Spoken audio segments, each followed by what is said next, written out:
لیکن میں کہتی ہوں کہ قصور شکور انکل کا بھی سب سے زیادہ ہے، اپنی بیٹی اور بہو سے زیادہ قصور جو ہے نا وہ شکور انکل کا ہے۔ اس وجہ سے جب جاوید ان کے گھر آتا تھا، جاوید کے پاس ایڈسن تھا، جاوید ان کو پیسے نکلوا کے دیتا تھا،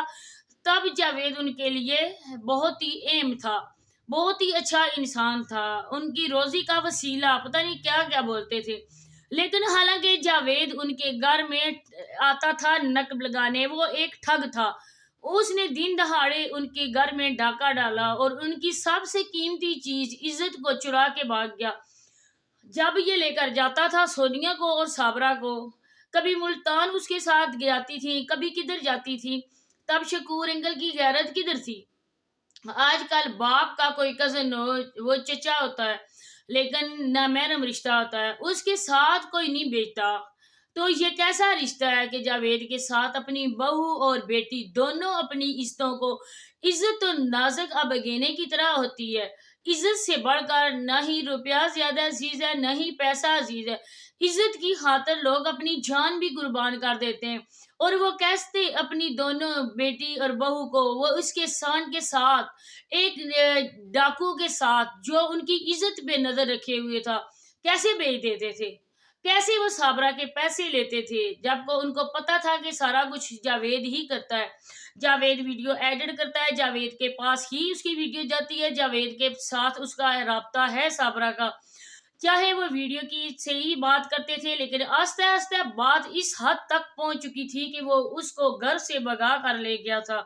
تب جاوید ان کے لیے اہم تھا، کوئی ایسا ان کی نظر میں اس کے لیے کوئی نہیں تھا، برا خیال نہیں آتا تھا۔ حالانکہ اس کی جو صابرہ کی ساس ہے پھوپھی نسیمہ، انہوں نے کتنی بار بولا تھا کہ جب بھی دیکھو صابرہ موبائل میں ہی بزی رہتی ہے، چاہے دن ہو یا رات ہو، صابرہ کے ہاتھ میں ہی موبائل ہوتا ہے۔ لیکن آج جب جاوید کہہ رہا تھا تو جاوید کو اتنی شرم نہیں تھی، جاوید انکل آپ کو شرم بالکل نہیں آئی؟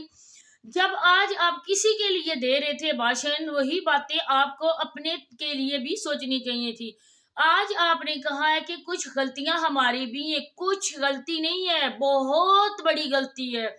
اتنی غلطی شاید آپ لوگوں کے گاؤں میں کسی نے نہیں کی، کیونکہ آپ نے جو غلطی کی ہے نا وہ غلطی کوئی سدھار نہیں سکتا ہے،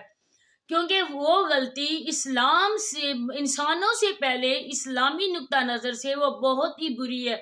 اس کے لیے سزا اور کون سی دفعہ لگے گی وہ میں نے لگایا ہوا ہے۔ اور آپ نے یہ نہیں سوچا کہ میں 3 بچوں کی ماں کو ان بچوں سے جدا کر رہا ہوں، بچوں کے سر سے سیبان کو چھین رہا ہوں، کیونکہ ماں اور باپ بچوں کے سر کا سیبان ہوتے ہیں۔ آج میں بچوں کو ننگے سر کر رہا ہوں، ان کا باپ اگر ہوش مند ہوتا تو اور بات تھی، وہ اپنے بچوں کو سنبھال سکتا تھا، اپنی بچیوں کی وہ تربیت انسان کر سکتا تھا، لیکن جہاں پہ کیس تھوڑا الٹ تھا، کیونکہ وہ انسان بیچارہ اپنی کیئر نہیں کر سکتا تو وہ اپنی جوان ہوتی بیٹیوں پہ کیسے نظر رکھے گا؟ جاوید انکل کیسے بخشے جائیں گے آپ؟ آج جب سونیا اور وسیم پہ بات کر رہے ہو، لیکن خود اپنے درمیان میں جھانک کے دیکھو آپ خود کیا ہو؟ آپ نے خود ایک عورت کا گھر برباد کیا اور اس کے خاوند کے ہوتے ہوئے بنا طلاق لیے عورت کو بھگا کر لے آئے، اور اگر آپ لوگوں نے غلطی کو سدھارنا ہوتا تو پہلے جا کے اس کے ہسبینڈ سے، آپ کا تعلق تھا جائز تعلق تھا یا صابرہ سے ناجائز تعلق تھا، یہ تو اللہ پاک کی ذات جانتی ہے یا آپ لوگ جانتے ہو، جیسا بھی تعلق تھا آپ لوگوں نے پہلے اس طلاق لینی تھی، اس کے بعد آپ لوگوں نے کرنا تھا، نکاح کرنا تھا، کیونکہ اگر ندیم بھائی اس کو طلاق دیتے تو آپ کا حق بنتا تھا، یہ صابرہ کو رائٹ تھا، ہم نے نہیں دیا تھا، یہ اللہ پاک نے دیا تھا اور قانون نے اس کو دیا تھا کہ وہ دوبارہ سے اپنی زندگی کی شروعات کر سکتی تھی، لیکن جہاں پہ ان معصوم انسان نے بالکل اس کو ایک لفظ تک نہیں بولا، اسی وجہ سے یہ ابھی تک انہی کے نکاح میں ہے، اور اللہ پاک آپ لوگوں سے بھی ایک ایک بات کا حساب لے گا، صرف قصوروار سونیا اور وسیم بھائی نہیں ہے، آپ سارے قصوروار ہیں، وہ بھی اور آپ بھی، ایک ہی خاندان، ایک ہی خون ہو کر نہ ان کو ہم اچھا کہہ سکتے ہیں نہ تم کو اچھا کہہ سکتے ہیں، کیونکہ وہ بھی گندے لوگ ہو اور آپ بھی گندے لوگ ہو۔ آپ کے نزدیک نہ ہی کوئی اسلام ہے، نہ ہی کوئی دین ہے، نہ ہی آپ لوگوں کا کوئی ایمان ہے، نہ ہی آپ لوگوں کا کوئی رشتہ ہے۔ جو رشتوں کی پہچان انسان نہیں کرتا وہ اور چیز کی کیا کرے گا؟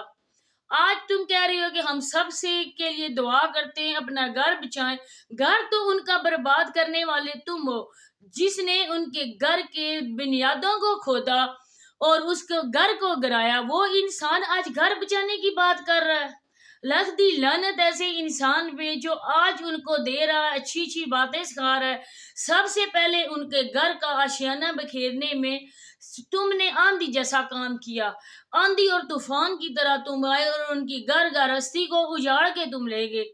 ان کی بچیاں آج اس طرح دیکھو کہ سماویہ کی آنکھوں میں دیکھو، ایمن کی حالت دیکھو، ایمن کی حالت دیکھ کر ہم لوگوں کا دل دکھتا ہے کہ ایمن اتنی کمزور ہو گئی ہے۔ دل ہی دل میں وہ بچی ماں کو یہاں تو کرتی ہوگی، ماں تو ماں ہوتی ہے، جیسے کہ جیسی بھی ہو، لیکن بچوں کے لیے وہ ایک ماں ہوتی ہے۔ لیکن ماں کو اس حد تک مجبور کرنے والے صرف اور صرف تم ہو۔ سارا قصور ان دونوں گھروں سے زیادہ اس جاوید سانڈ گئے۔ ان سے سزا ملنے سے پہلے اس جاوید کو اللہ پاک مکافات عمل کرے، اس کے کچھ ایسے رشتوں میں کرے کہ یہ سر پکڑ کے روئے کہ میں نے کیسے کسی کے گھر کو کیا تھا برباد، کسی کی گھر گھر استی کا شیرازہ میں نے کیسے تباہ و برباد کیا تھا۔ تب جاوید انکل پتا چلے گا کہ کیا ہوتا ہے مکافات عمل۔ آج منہ بھر بھر کے کہہ رہے ہو مکافات عمل، مکافات عمل، بچوں کی پرواہ نہیں ہے۔ بچوں کی اس کو کیا پرواہ ہے جی، ہر روز ٹھونس رہی ہوتی ہے، اس کو کوئی پرواہ نہیں ہے۔ اسی کے ساتھ اجازت چاہوں گی، ملتے ہیں نیکسٹ ویڈیو میں، اللہ حافظ۔